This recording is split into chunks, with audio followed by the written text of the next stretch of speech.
Հայաստանում կրծքային վիրաբուժությունը տարածաշրջանի այլ երկրների համեմատ վերջին տարիներին արագ զարգանում է։ Ոլորտում քիչ ինվազիվ մեթոդներ կիրառվում են վաղուց, սակայն մշտապես պետք է հաշվի նստել ժամանակի պահանջների հետ։ Կրծքային վիրաբուժության նորությունները, համաշխարհային փորձը Երևանյան գիտաժողովում քննարկում են հայ եւ արտասահմանցի թորակալ վիրաբույժները, ուռուցքաբանները, ճառագայթաբանները եւ այլ նեղ մասնագետներ։ Շատ ուրախ եմ, որ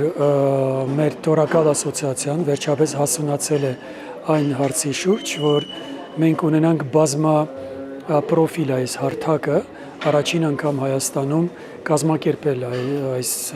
միջոցառումը, որը կոչվում է Երևանյան թորակալ օրեր։ Հայաստանի Հանրապետությունում առողջապահական համակարգում տեղի ունեցել դարաշրջիկ փոփոխություն, մասնավորապես ապահովագրական գործընթացներ են լայնածավալ տեղի ունենում եւ այդ մատչելիությունը, հասանելիությունը պահանջում է մենք օր առաջ քննարկենք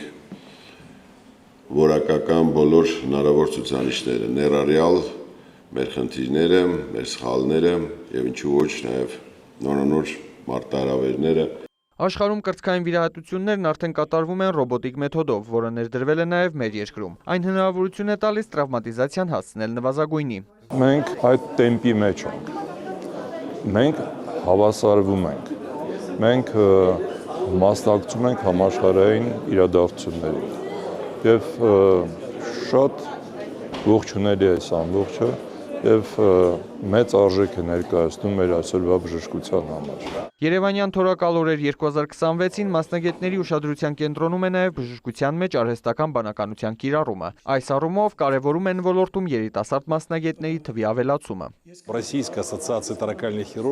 Ռուսական թորակալ վիրաբույժների ասոցիացիան 16 տարեկան է։ Այս ընթացքում մեզ հաջողվել է ստեղծել տվյալների բազա, անցկացնել 15 միջազգային կոնգրես։ Մենք դաստիարակել ենք նաև երիտասարդ թորակալ վիրաբույժների սերունդ, որոնք կիրառում են բուժման ժամանակակից մոտեցումներ։ Վստահ եմ, Հայաստան այս ոլորտում ևս հաջողելու է։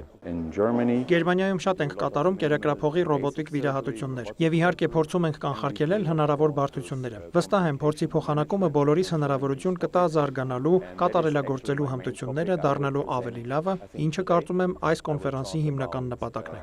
Գիտաժողովի գործնական մասում կատարվում է թոքի քիչ ինվազիվ վիրահատություն, որին մասնակցում են նաև երիտասարդ բժիշկները։ Մասնագետները վստահեցնում են, հաջորդ տարի Երևանյան թորակալ օրերի աշխարհագրությունը կընդլայնվի, ընդգրկելով ավելի շատ մասնագետների տարբեր երկրներից։ Արամ Մանանդյան, լուրեր։